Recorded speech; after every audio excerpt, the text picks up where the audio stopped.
Suppose আজকের দিনে আপনি 2 লাখ টাকা ব্যাংকে ফিক্সড ডিপোজিট হিসেবে রাখলেন এন্ড আজকের দিনে এই 2 লাখ টাকা দিয়ে আপনি একটা 4B বাইক পাবেন। এবার চলে আসুন 5 বছর পরে। 5 বছর পর আপনি সেই 2 লাখ টাকা ব্যাংক থেকে তুলে দেখলেন সেই বাইকের প্রাইস অলমোস্ট 3 লাখ টাকা হয়ে গেছে। এই যে বাইকের প্রাইসটা বেড়ে গেছে একে বলা হয় মুদ্রাস্ফীতি বা ইনফ্লেশন। এখানে বাইকের দাম বাড়েনি, বরং টাকার মান কমে গেছে।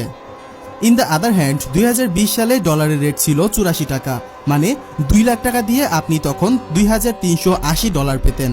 সো সাপোজ সেই টাকাটা আপনি ব্যাংকে না রেখে ডলার করে আপনার ক্রিপ্টো ওয়ালেটে রেখে দিলেন। গেস করতে পারছেন আজকে আপনি কত টাকা পেতেন?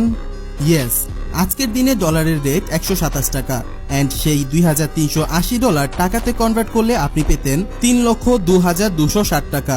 এভাবেই আপনি কিন্তু মানি ইনফ্লেশন থেকে বেঁচে যেতেন। নাও ইউ ক্যান ডিসাইড যে আপনি টাকা ব্যাংকের ফেলে রাখবেন নাকি ক্রিপ্টোতে ইনভেস্ট করবেন।